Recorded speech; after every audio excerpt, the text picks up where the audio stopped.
Para pemirsa yang berbahagia, alhamdulillah pada pagi hari ini kita bisa berjumpa kembali dalam acara kajian kitab online, yaitu dari kitab Al-Wajiz fi Idah Qawaid Al-Fiqh Al-Kulliyah, di mana kita sudah selesaikan kaidah yang pertama, al-umur bimaqasidiha, bahwa segala perkara itu tergantung pada maksud dan tujuannya. Dan pada pertemuan ini akan kita bahas tentang kaidah-kaidah yang menjadi pengecualian dari kaidah al-umur bimaqasidiha. Ada beberapa, kita akan sebutkan pada kesempatan ini dua saja, sebagaimana yang ada di dalam kitab ini ya. Kaidah yang pertama berbunyi, man ista'jala ma akharahu syar'u yujaza biraddihi.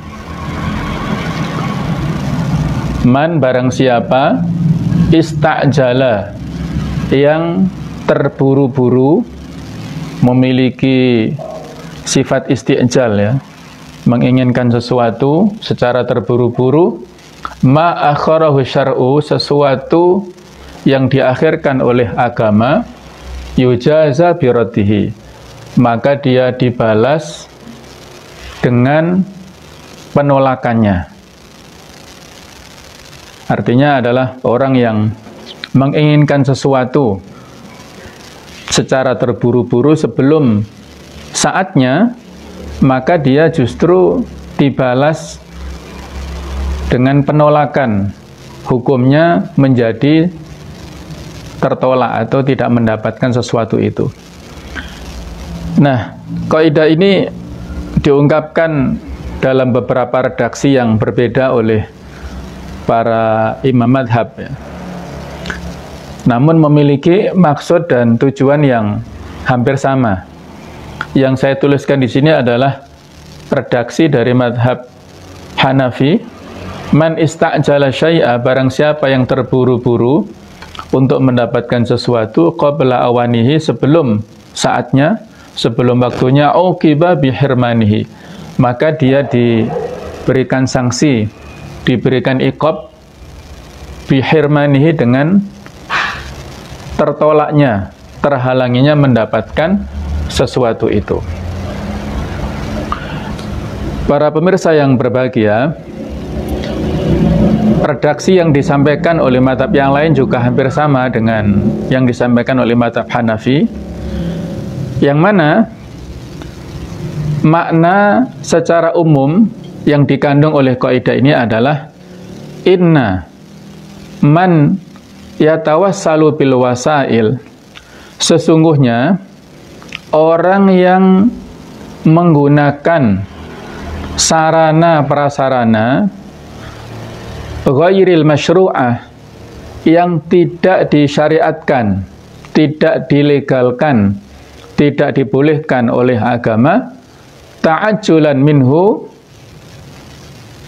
dengan maksud untuk terburu-buru mendapatkan, lil husul ala maksudihi, menginginkan untuk mendapatkan apa yang dia maksudkan, al mustahaq lahu, yang sebenarnya dia berhak untuk mendapatkannya. Fa inna syar'a amalahu bi dhiddi maqsudihi, maka sesungguhnya agama atau syariat dalam hal ini memposisikannya atau memberikan balasan kepadanya dengan berlawanan apa yang dia maksudkan. Fa aujaba hirmanahu jazaa'a fi'lihi wasti'jalihi, maka syariat dalam hal ini mengharuskan dia terhalangi mendapatkan yang dia inginkan, jazaa'a fi'lihi wasti'jalihi, sebagai balasan atas perbuatannya dan sikapnya yang terburu-buru itu. Nah, para pemirsa yang berbahagia, ini kaidah yang termasuk dikecualikan dari kaidah al-umur bimaqasidiha ya. Segala sesuatu tergantung kepada niatnya. Ini sifatnya adalah global dan menyeluruh, tapi memang ada beberapa persoalan yang dikecualikan. Ya, seperti ya kaidah ini ya. Dia tujuannya baik, maksudnya baik, ingin mendapatkan haknya kan. Tapi kalau dengan cara dan wasilah yang tidak dibenarkan oleh agama, maka mengakibatkan justru dia tertolak untuk mendapatkan haknya itu. Ada kaidah lain, al-ghayatu la tubarirul wasilah. Tujuan itu tidak boleh menghalalkan segala cara. Walaupun tujuannya itu baik, tapi kalau cara mendapatkannya tidak sahih, tidak halal, maka menjadi tertolak, menjadi tidak baik ya. Innallaha thayyib la yaqbalu illa thayyiban. Allah itu maha baik dan tidak menerima sesuatu kecuali yang baik. Apakah itu prosesnya ataukah substansi dari sesuatu itu adalah harus baik. Nah, para pemirsa yang berbahagia, ini akan kita lebih pahami dari beberapa contoh ya yang disebutkan oleh penulis. Amsilatun ala hadhil qawaid. Beberapa contoh dari kaidah ini. Idza qatalal warithu muwarrithahu. Apabila ada seorang ahli waris yang membunuh orang yang akan mewariskan harta kepadanya, mewarisnya ya, apakah ayahnya ataukah ibunya ya, ataukah saudaranya yang punya harta banyak, alladzi yarithu minhu amdan, yang akan dia wariskan darinya itu amdan, secara sengaja, musta'jilan al-irtha, dalam rangka terburu-buru untuk mendapatkan harta warisan. Fa innahu yuhramu minal mirath, maka sesungguhnya orang yang membunuh ini terlarang atau diharamkan mendapatkan harta warisan. Sawa'an kana muttahaman am ghaira muttaham inda aktsaril hanabilah. Apakah dia tertuduh ataukah tidak tertuduh? Kalau tertuduh berarti diketahui oleh orang lain ya, ada prosesnya secara hukum perdata, hukum duniawi, ataukah tidak ada yang mengetahui karena dia merahasiakan pembunuhan dengan baik ya, sehingga tidak ada seorang pun yang tahu. Maka secara pandangan hukum syar'i, orang ini mahrum ya, dan dia tidak mendapatkan harta yang harusnya itu dia punya hak di situ ya. Karena dalam masalah warisan ini ada beberapa penghalang ya, paling tidak ada 3 mawani'ul irthi ya, 3 penghalang seseorang mendapatkan warisan. Yang pertama adalah disebabkan oleh arriku, oleh perbudakan. Yang kedua al-qatlu, disebabkan oleh pembunuhan. Yang ketiga adalah disebabkan oleh ikhtilafuddin, perbedaan agama. Orang tuanya yang muslim tidak bisa memberikan warisan kepada anaknya yang kafir, atau kebalikannya, orang tuanya yang kafir tidak juga bisa memberikan harta warisan kepada anaknya yang muslim. Nah, di sini adalah dalam hal pembunuhan. Ada hadis yang memberikan atau yang menjadi dasar ya, atau juga menegaskan la yarithu al-qatilul maktul. Pembunuh itu tidak bisa mewarisi dari orang yang terbunuh. Nah, inilah contoh dari kaidah ini ya. Barang siapa yang terburu-buru mendapatkan tadi sesuatu, di sini contohnya warisan, qabla awanihi, sebelum waktunya, yang seharusnya harta warisan itu didapatkan setelah orang yang mau mewarisi itu meninggal dunia, ketika sudah selesai tanggungannya ya, sudah selesai pembayaran hutang-hutangnya, sudah selesai dalam hal pengalokasian wasiatnya, maka diberikan warisan kepada ahli waris. Uqiba bihirmanihi, maka dia diberikan iqab, hukuman dengan keharaman, terlarangnya dia mendapatkan harta itu. Contoh yang lain adalah idza qatala al-musalahu al-musi.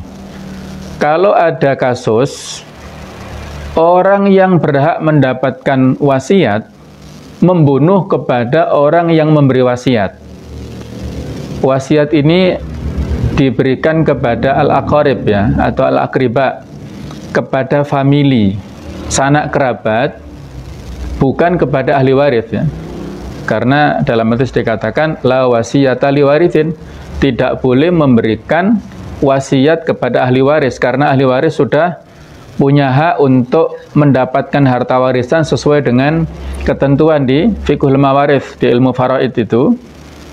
Nah, yang tidak termasuk ahlul irthi itulah yang nantinya boleh mendapatkan wasiat kalau si mayitnya itu sebelumnya memberi wasiat.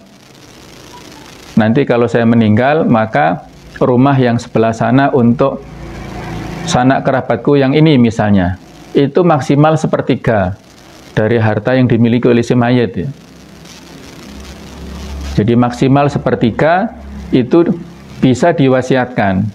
Yang 2/3 lainnya itu ya dibagi ya kepada ahli waris. Kalau lebih dari 1/3 nanti kasihan ahli warisnya, dia tinggal sedikit nanti ya. Jadi kalau ada orang yang sebenarnya dia punya hak untuk mendapatkan wasiat dari si mayit, tetapi dia melakukan pembunuhan kepada orang yang mau memberi wasiat itu, fahuwa yuhramu minal wasiyati bil ijma', maka orang ini terharamkan untuk mendapatkan harta dari wasiat tersebut. Hukumnya apa? Bil ijma', secara ijma', konsensus para ulama telah sepakat orang ini tidak mendapatkan harta dari yang dibunuhnya itu. Contoh ketiga adalah wa minha lau talaqar rajulu imra'atahu salasan. Kalau ada kasus ya, seorang suami, seorang laki-laki mentalak istrinya 3 kali, 3 talak, bi ghairi ridhoha, tanpa ridho dari sang istri, fi maradi mautihi, pada saat sakitnya si suami. Suami sakit parah ya, sakit yang susah diharapkan kesembuhannya, kemudian dia tiba-tiba tidak ada hujan, tidak ada angin, tidak ada sebab yang mendahului, dia katakan, kamu saya ceraikan wahai istriku. Nah, istrinya sampai kaget ya, karena nggak ada kesalahan apa-apa. Qasidan hirmanaha minal irfi, tujuan dari si suami adalah menghalangi istri mendapatkan harta warisan. Tadi kan sudah kita sebutkan ya, bahwa penghalang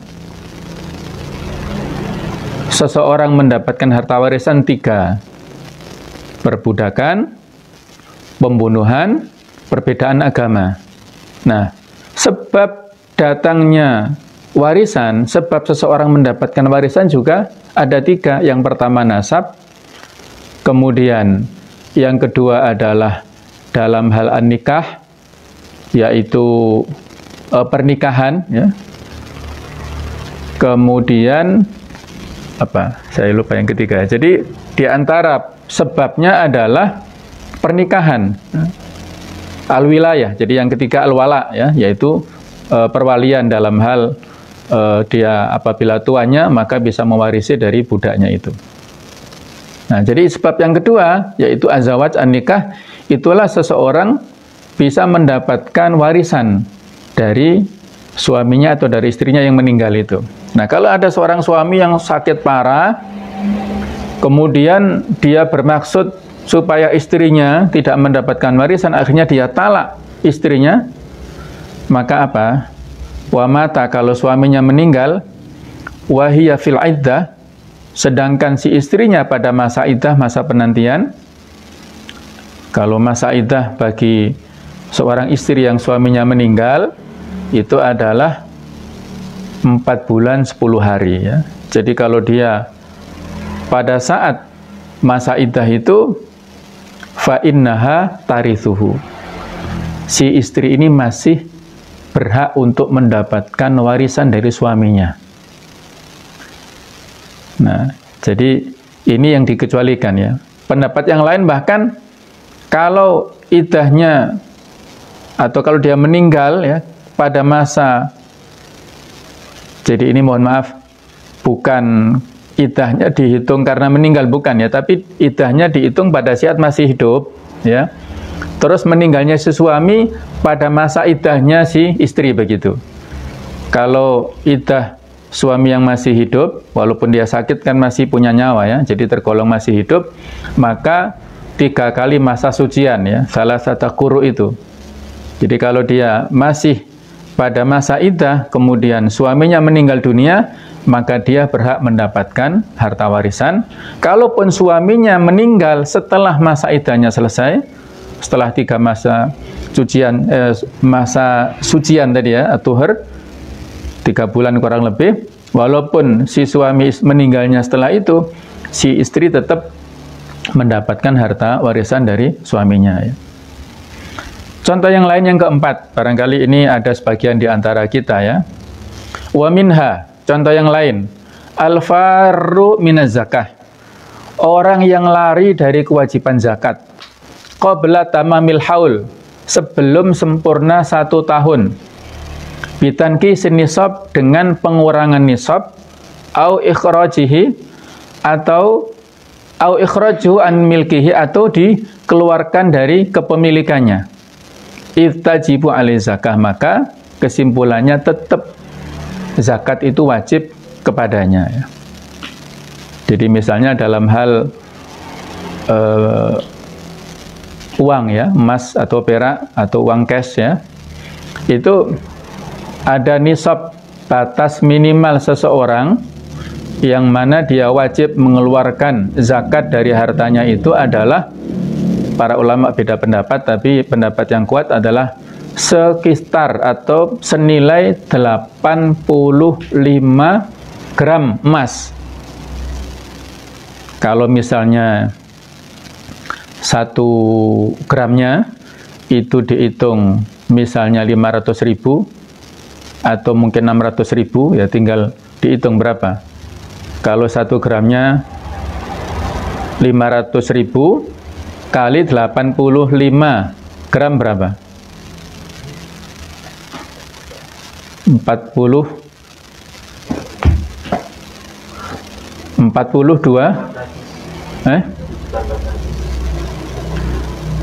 1 gramnya 500.000 kali 85 42.500.000 ya. Misalnya kalau ada seseorang yang punya rekening yang isinya itu 42.500 dan mau sampai 1 haul 1 tahun, dihitung tahun Hijriah ya. Misalnya Ramadan kemarin ya, dia di rekeningnya ada 42.500, ini mau datang Ramadan ini, berarti kan 1 tahun. Atau kalau awal Ramadan berarti akhir Sa'ban ya. Nah, tapi dia ini karena mungkin dia paham ya dengan syarat-syarat pengeluaran zakat itu harus lewat 1 tahun, dia mau lari dari tanggung jawab zakat ini, maka itu tadi bitanki nisab, mau dia kurangi nisabnya itu, au ikhrajuhu au ikhraji an milki, atau dia alihkan, dia transfer ke orang lain.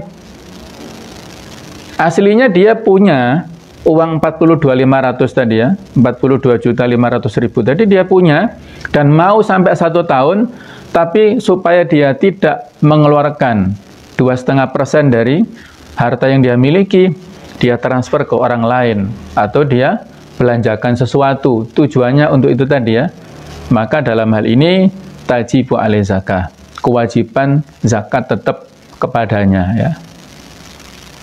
Bisa difahami ya, ini berarti ini tadi ya, kebalikan dari ini ya, yang seharusnya dia wajib untuk menghindari kewajiban itu dengan mengurangi syaratnya, maka ini tetap dia harus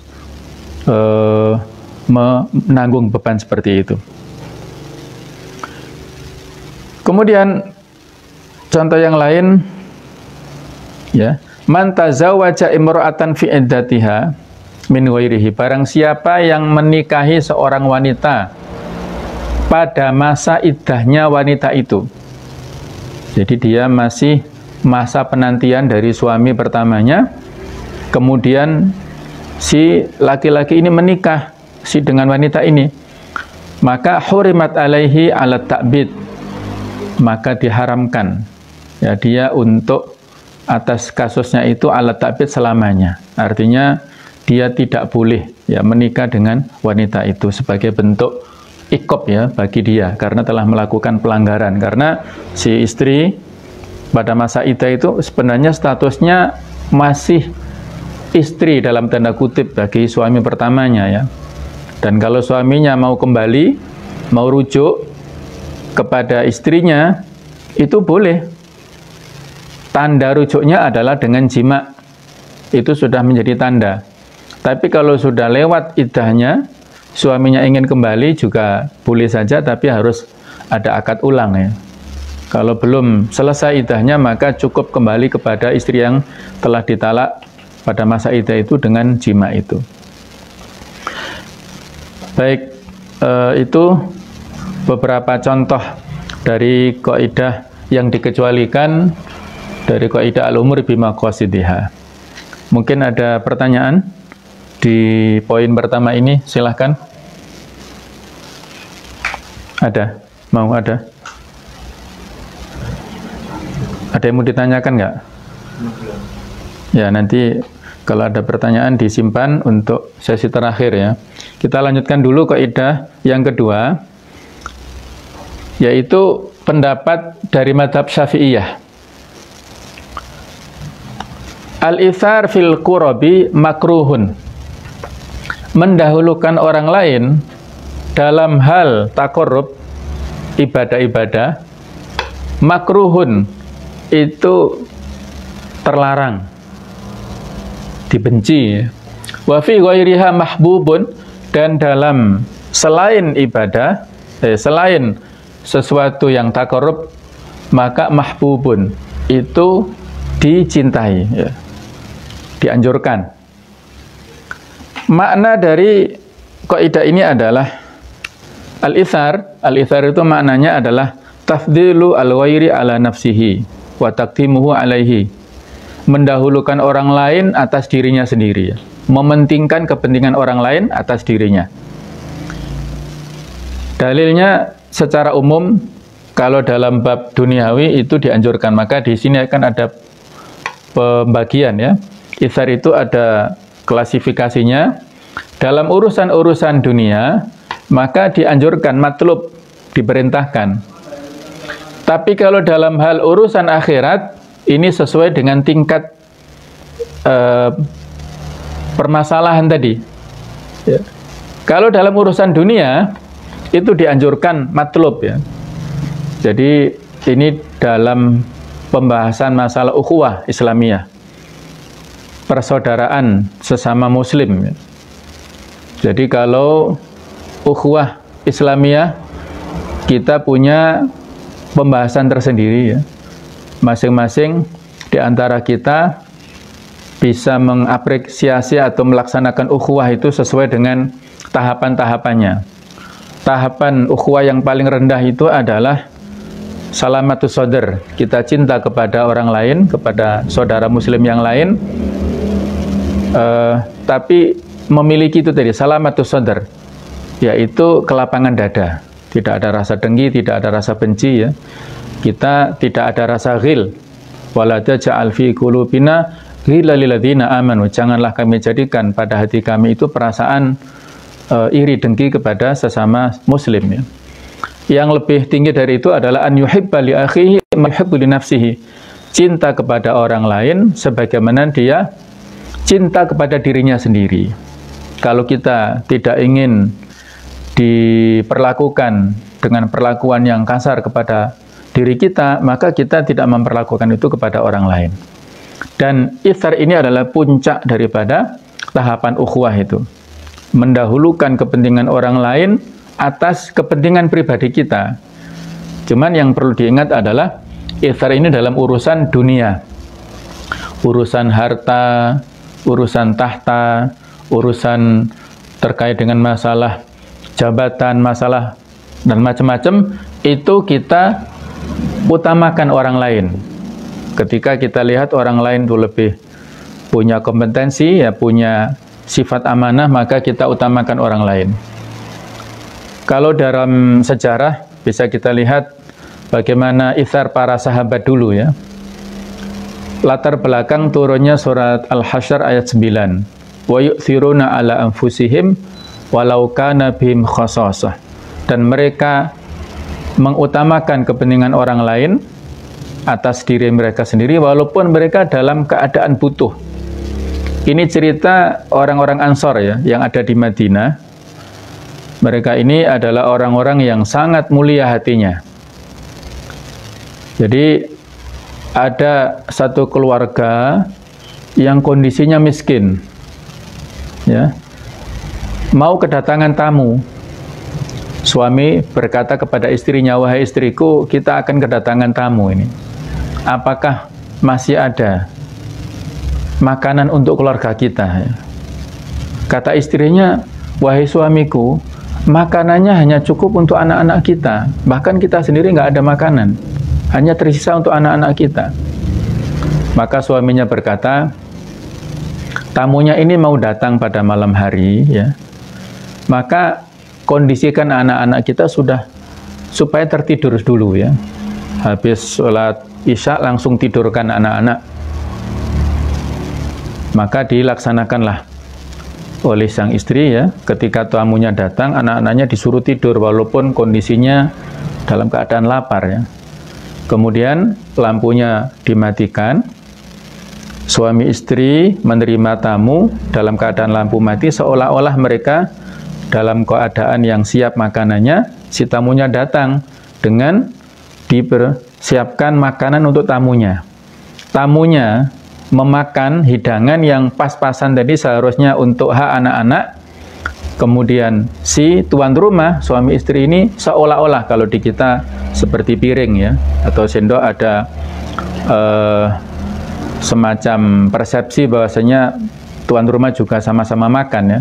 Tapi sebenarnya si tuan rumah nggak makan apa-apa, yang memakan adalah tamunya.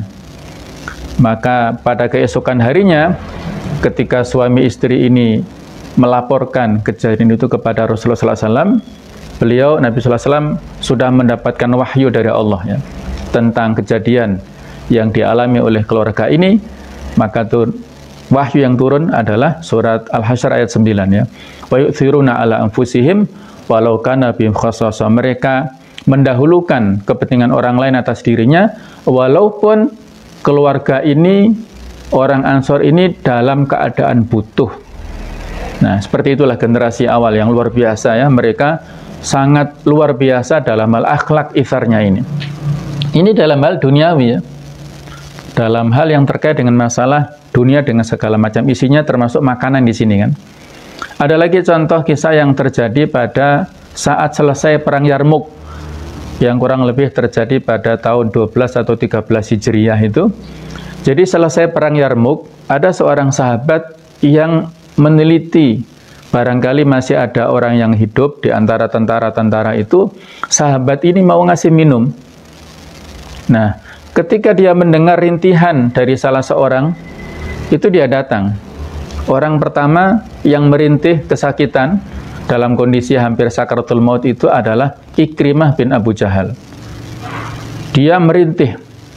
Tapi saat mau meminum dari sahabat yang mau menuangkan ke mulutnya itu, dia melihat dari temannya yang di sampingnya, yaitu Suhail bin Amr.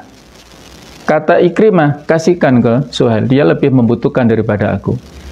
Maka si sahabat yang membawa air minum ini berpindah, mau ngasihkan, menuangkan ke mulut Suhail bin Amr. Ketika mau meminum, Suhail mendengarkan rintihan dari sahabat yang lain, yaitu Al-Harith bin Hisham. Maka kata Suhail, kasihkan kepada dia Harits bin Hisham dia lebih membutuhkan dariku. Maka dikasihkanlah kepada Harits bin Hisham, dan sebelum sampai air minum ini ke Harits bin Hisham, dia sudah meninggal dunia. Maka sahabat ini kembali ke orang pertama, kepada Ikrimah bin Abu Jahal. Ikrimah meninggal dunia. Kemudian berpindah ke sahabat yang kedua, kepada Suhail bin Amr, dia juga meninggal dunia. Subhanallah. Inilah contoh para sahabat yang punya sifat itsar yang luar biasa, ya. Punya kepedulian kepada orang lain walaupun dia sangat membutuhkan. Bayangkan, yang dipertaruhkan nyawanya, ya. Bukan hanya hartanya, bukan hanya yang lain-lain, jabatan, tapi yang dipertaruhkan nyawanya. Dia rela untuk mendahulukan orang lain. Nah, ini adalah hal-hal yang mahbub, ya. Hal-hal yang matlub, yang makmur, yang makjur, ya, yang diberikan pahala kalau seseorang itu itsar dalam hal-hal yang terkait dengan masalah dunia, ya. Contoh ini masih sangat banyak, ya. Ibnu Umar pernah menceritakan, ya, bahwa ada satu keluarga yang mendapatkan sodakoh dari orang lain berupa kepala kambing. Saat keluarga ini mau makan, dia berpikir tetangganya lebih membutuhkan. Maka rumah pertama, keluarga pertama memberikan kepada rumah kedua. Rumah kedua berpikir tetangga saya masih lebih membutuhkan. Dikasihkanlah sampai ke keluarga yang ketiga. Yang ketiga berpikir keempat masih membutuhkan, terus sampai berpindah 7 rumah. Coba, sampai 7 rumah keluarga itu berpindah-pindah kepala kambing sampai kembali ke keluarga yang pertama itu. Nah, jadi inilah mereka para generasi sahabat yang sangat itsar kepada orang lain, ya. Ini cerita dari Abdullah bin Umar, ya. Jadi kalau dalam bab dunia, ini urusannya adalah matlub, mahbub tadi, ya. Tapi kalau dalam urusan akhirat, ini ada klasifikasinya antara haram atau makruh ini. Maka ada kaidah ini, ya. Al-itsar fil qurabi, itsar dalam hal qurab. Qurab itu jamak dari kurbah. Kurbah itu adalah taqarrub, ya. Hal-hal yang terkait dengan ibadah itu makruh. Makruh di sini secara bahasa, ya, bukan secara hukum. Makruh itu dibenci, ya, tidak disukai, bisa sampai haram, ya, hukumnya. Wa fi ghairiha mahbub, dan dalam hal selain ibadah, dalam hal dunia itu adalah dianjurkan. Ada beberapa keterangan di sini, kita baca dulu, ya. Bahwasanya contoh, ya, kalau yang terkait dengan masalah yang haram, di sini ada beberapa contoh. Kalau redaksi dari Syekh Izzuddin Ibn Abdussalam mengatakan la itsar fil qurabat. Ini lebih ringkas, ya. Tidak boleh itsar dalam hal yang terkait dengan masalah ibadah-ibadah. Fala itsara bima ittohara. Tidak boleh seseorang itsar dalam hal air untuk tohara. Jadi misalnya kalau kita hanya punya 1 botol misalnya, atau 1 gelas air bersih, ya, air mutlak, bisa untuk bersuci, tidak ada yang lainnya. Padahal kita dalam safar itu bersama-sama dengan teman kita, maka kita tidak boleh mendahulukan orang lain, teman kita itu, silahkan antum pakai dulu ini untuk bersuci, untuk berwudu. Padahal tidak ada yang lainnya, ya. Tidak bisa kita berwudu dengan air selain itu. Maka di sini hukumnya haram, ya, terlarang. Kenapa? Karena dalam hal ini kita berwudu dengan air itu adalah syarat untuk sholat. Kalau kita nggak punya air untuk berwudu, bisa memang tayamum, tapi tayamum kan dalam keadaan yang darurat, ya. Kita masih sebenarnya punya kemampuan, ya, dalam hal ini. Bahwasanya wudu untuk sholat itu hukumnya wajib. Jadi di sini untuk meninggalkan yang wajib itu hukumnya sampai kepada yang haram. Wala bisatril aurah. Misalnya contohnya menutup aurat. Pakaian kita kotor misalnya dalam sebuah perjalanan, terus ada baju atau pakaian yang bersih. Mungkin kalau pakaian ini bisa bergantian ya, mungkin lebih teknis ya. Jadi bisa bergantian, tapi kan kita nggak tahu sesudah sholat kita masih punya kesempatan atau enggak kan gitu ya. Jadi kalau kita yang diberi kesempatan untuk mendapatkan pakaian itu, maka kita dulu tidak boleh mempersilahkan orang lain untuk menutup pakaiannya dalam rangka sholat itu. Wala bisofil awal, misalnya kita datang ke masjid, hanya ada satu tempat untuk soft pertama. Kita datang, kemudian ada orang lain yang berbarengan dengan kita. Tidak boleh kita mempersilahkan, silakan antum duduk dulu, monggo silakan Mbak duduk dulu.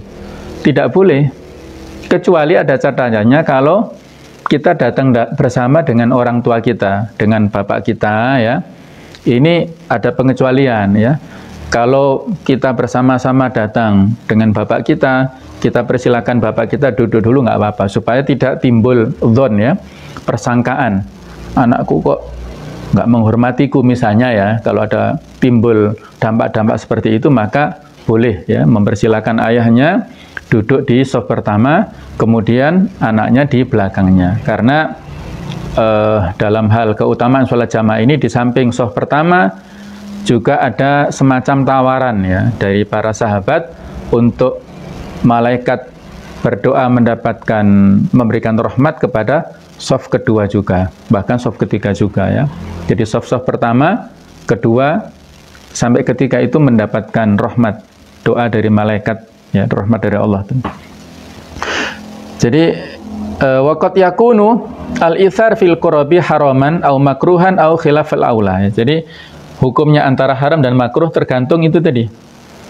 Famithalul ithar al-muharram yang sudah kita contohkan tadi ya. Contoh ithar dalam hal yang haram, diharamkan adalah ithar ghairihi bima itoharoh, mendahulukan orang lain dalam hal air untuk bersuci, haitsu la yujadu ghairuhu, karena tidak ada yang lainnya.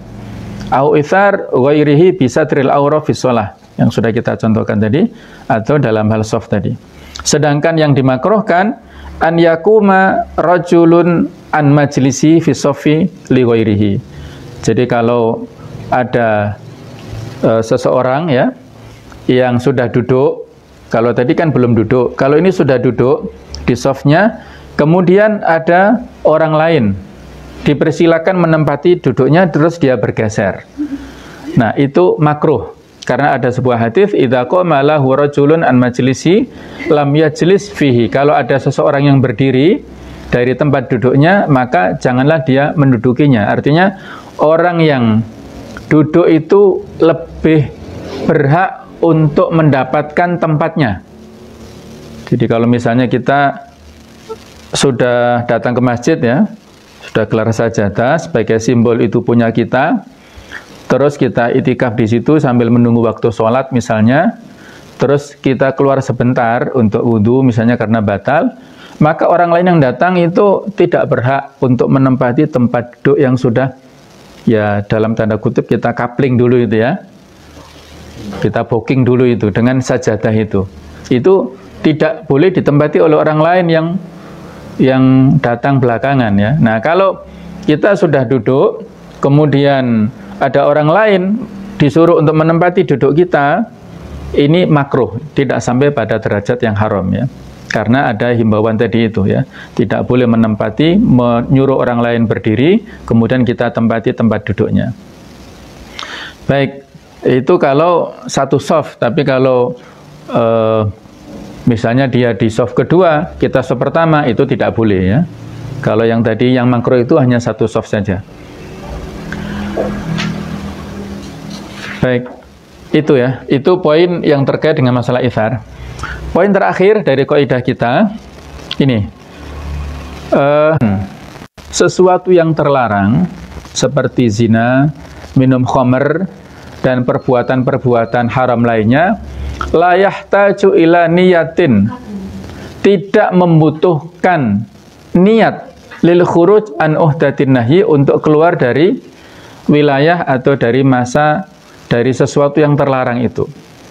Faman lam yazni, barang siapa yang tidak berzina, au lam yashrab al khamra, atau tidak meminum khamr, au lam yaktul, atau dia tidak membunuh, yu'tabaru muntahiyan antil kal af'al, maka berarti dia dianggap menghindari perbuatan-perbuatan yang haram itu, walau lam tahdurhu niyatut tarki, walaupun tidak menghadirkan niat untuk meninggalkan.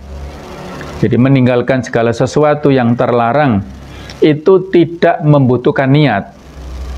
Nah, pertanyaan berikutnya, apakah itu berpahala atau tidak? Nah, ini pembahasan berikutnya ya. Kalau seandainya berpahala tanpa niat kok mudah sekali ya. Tetapi di sini ada pembahasan berikutnya. Alimna mimma sabaqa, kita ketahui dari yang sudah lewat, anna thawaba mutarattabun ala niyati taqarrub, bahwasanya pahala itu adalah dampak ya terhadap niat untuk bertaqarrub kepada Allah Ta'ala. Bi'ijadil fi'li awil imtina anhu, dengan melakukan perbuatan atau menghindari perbuatan itu. Faman taraka zina biduni istihdhari niyati tarki, maka barang siapa yang meninggalkan zina tanpa ada menghadirkan niat untuk meninggalkan, au li'adami qudratihi alaihi, atau dia tidak mampu melakukannya, au kana a'ma, atau dia orang yang buta, fatarokan nadhar al-muharram, sehingga dia meninggalkan penglihatan yang haram, fahuna, coba kita ingat kalimatnya ini, redaksinya, fahuna la thawaba ala tarki, tidak ada pahala dengan meninggalkan sesuatu yang haram itu. Li'annahu lam yataqarrab ilallahi bihadza tarki, karena dia tidak dimaksudkan untuk melakukan itu dalam rangka bertaqarrub kepada Allah. Wa innama, coba diperhatikan kalimatnya lagi, wa innama yahsulu thawabu bi an kana qadiran alal fi'li. Dia mendapatkan pahala kapan? Ketika pada satu kondisi dia sebenarnya punya kemampuan untuk melakukan sesuatu yang haram itu. Jadi dia sebenarnya mampu melakukannya haram, tetapi wada'athu nafsuhu ilaihi, nafsunya meninggalkannya ya. Fakaffaha anhu, maka dia tahan tidak melakukannya, ta'atan lillahi, dalam rangka untuk taat kepada Allah, wa khaufan min iqabihi, dan takut terhadap siksaan Allah.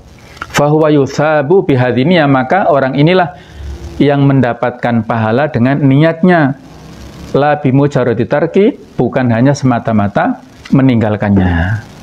Bisa difahami ya. Jadi kapan dia mendapatkan pahala dari meninggalkan sesuatu yang haram adalah ketika ada peluang untuk melakukan yang haram, tapi karena dia ingat kepada Allah, merasa diawasi oleh Allah Ta'ala, merasa takut kepada Allah, maka dia mendapatkan pahala ya. Seperti Nabi Yusuf alaihissalam ya. Nabi Yusuf alaihissalam ini yang digoda oleh Zulaikha, oleh istri raja, dengan segala kecantikannya dan posisinya yang sangat terhormat ya. Yang sebenarnya secara manusiawi Yusuf seorang pemuda punya ketertarikan. Walaqad hammat bihi wa hamma biha. Si wanita punya ketertarikan kepada Yusuf, wa hamma biha, dan Yusuf juga punya ketertarikan kepada wanita ini. Tetapi Yusuf bisa bersabar ya, dengan perlindungan dari Allah Ta'ala ya. Yusuf bisa menjauhi kemaksiatan itu, dan fadilah, keutamaan, pahala yang didapatkan oleh Nabi Yusuf atas kesabarannya untuk mengendalikan nafsunya, menjauhi sesuatu yang dia inginkan, itu fadilahnya lebih besar daripada pada saat dulu dia dijebloskan oleh keluarganya, oleh saudara-saudaranya masuk ke sumur itu. Saat masuk sumur, Nabi Yusuf bersabar dalam menghadapi musibah. Saat dia berada di kamar bersama wanita Zulaikha itu, dia bersabar dalam menjauhi kemaksiatan, menjauhi apa yang dia inginkan. Kesabaran pada saat bertahan menghadapi godaan wanita itu lebih besar pahalanya daripada kesabaran menghadapi musibah. Karena kesabaran dalam menjadi maksiat itu lebih susah ya daripada menghadapi musibah. Misalnya juga kisah ada 3 pemuda yang terjebak di gua ketika mereka berjalan di hutan, kemudian mereka berteduh di dalam gua. Ada batu besar yang menghimpit mereka, masing-masing bertawasul dengan amal solehnya. Yang pertama bertawasul dengan birrul walidain, yaitu berbakti kepada orang tua sehingga batunya bisa bergeser. Yang kedua bertakorub atau berwasilah dengan menjauhi zina ini. Dia sangat cinta dengan seorang wanita yang masih ada famili dengan dia.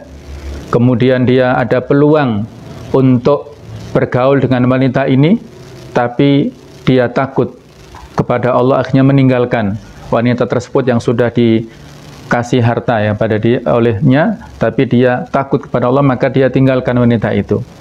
Maka Allah ridho dengan perbuatan si pemuda ini, akhirnya batunya bisa bergeser. Yang ketiga bertawasul dengan perbuatan baiknya kepada pegawainya ya, pegawainya yang saat itu sudah punya hak untuk mendapatkan gaji, tapi dia pergi.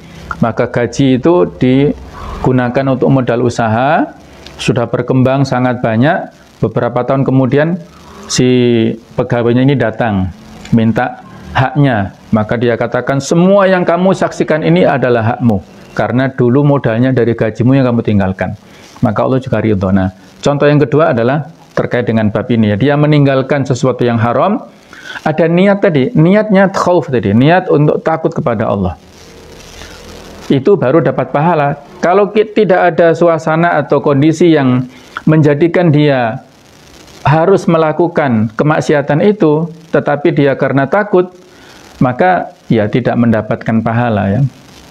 Jadi kondisinya dia baik-baik saja, kemaksiatannya jauh di sana, dan dia tidak ada niatan untuk melakukan kemaksiatan di sana, maka ini tidak ada pahala padanya ya. Jadi itulah terkait dengan masalah kaidah ya, yang menjadi penjelas daripada yang ini. Kalau ini adalah yang dikecualikan, kalau yang ini adalah menjadi tambahan penjelasan dari kaidah al-umur bimaqasidiha.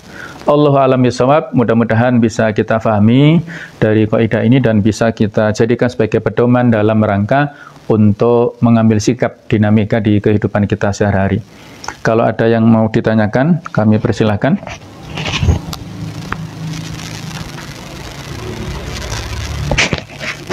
Bismillahirrahmanirrahim.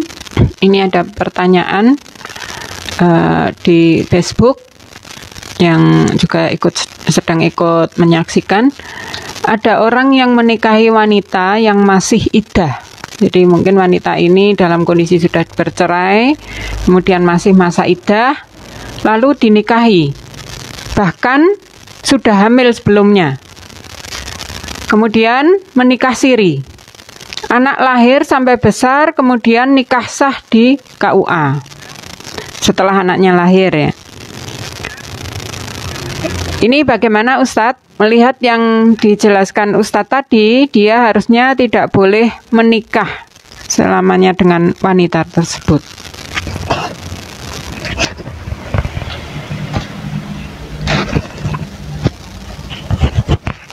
Ya, terima kasih ya, pertanyaannya sangat bagus ya, tapi jawabannya yang sulit ya, karena bisa jadi ini terjadi di sekitar kita ya, karena zaman seperti sekarang inilah, dengan akses komunikasi yang sangat terbuka ya, pergaulannya juga tidak terbatas, bisa jadi ya barangkali itu sudah terlebih dahulu didahului dengan hubungan-hubungan yang tidak diperbolehkan dalam agama ya, yaitu perselingkuhan tadi.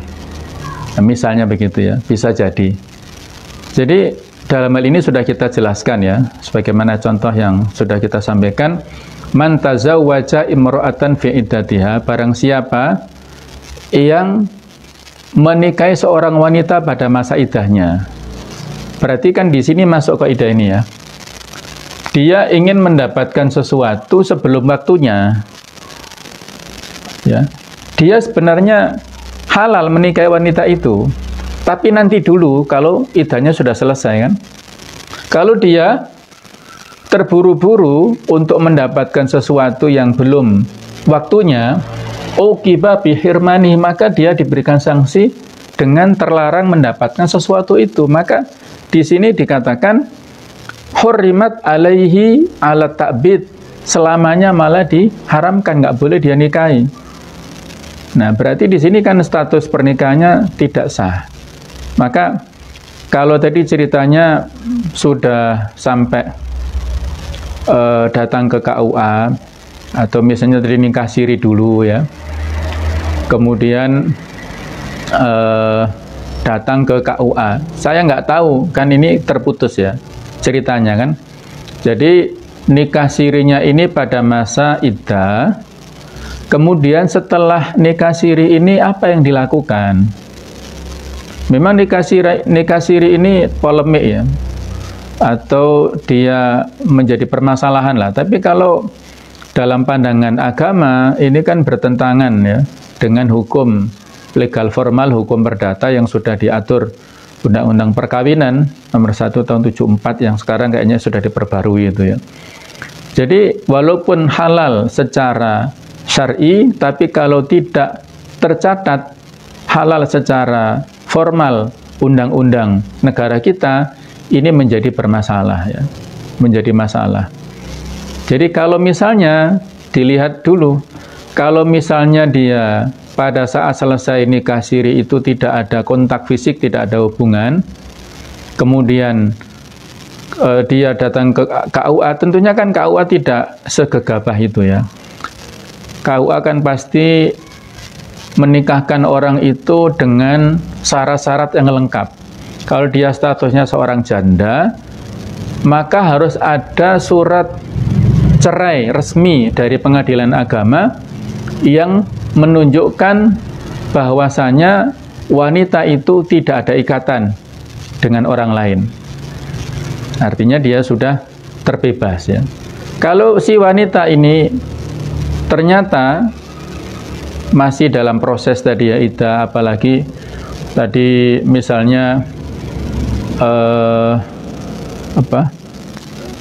hamil tadi ya, ini kan juga kita nggak tahu hamilnya ini dari masa itu ya nikah sirinya atau setelah selesai tadi itu ya, pada saat di KUA. Ini saya kurang jelas tadi ya, tapi ala kulli hal ini menjadi terlarang ya. Aslinya itu adalah hurrimat alaihi ala ta'bid, diharamkan kepadanya selamanya, malah maka tidak boleh. Jadi harusnya dia bercerai dari wanita itu. Nah, ini malah meneruskan.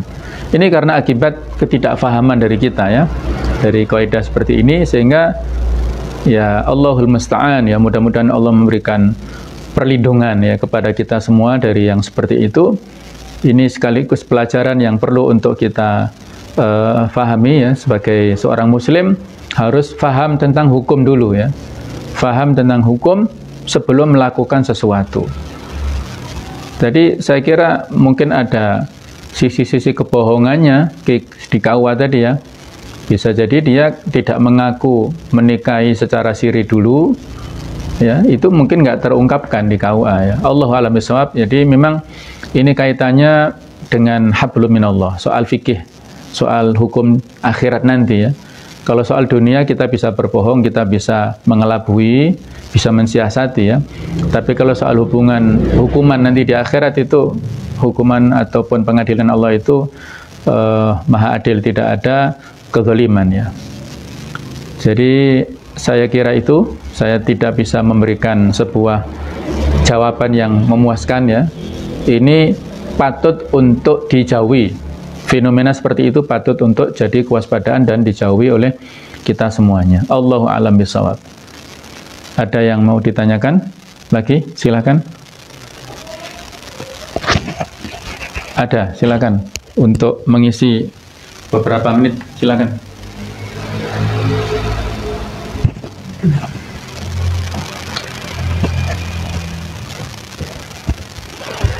Apabila seseorang telah berniat untuk melakukan suatu keburukan semisal.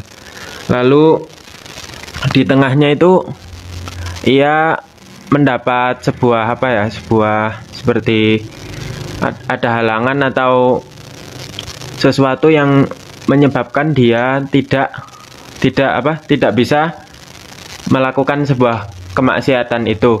Lalu akhirnya ia meninggalkan. Nah, setelah itu ketika ia telah meninggalkan itu, baru dia sadar apakah itu juga merupakan pahala baginya. Jadi ia sadar setelah ada sesuatu yang menghalangi dia untuk berbuat sebuah kemaksiatan itu. Jadi awalnya bukan murni dari niat taatullah, tapi baru di akhir dia sadar dan menyadari dan tidak mengulangi lagi.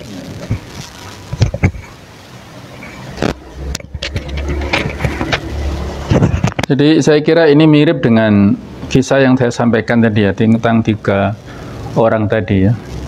Jadi amal yang sudah dilakukan sebelumnya, apakah kalau misalnya tadi itu belum dibarengi dengan keikhlasan itu kalau amal soleh, atau meninggalkan maksiat belum dibarengi dengan niatan, itu termasuk mendapatkan pahala, dianggap sebagai sesuatu yang ibadah atau bukan, maka saya kira ini bisa dimasukkan.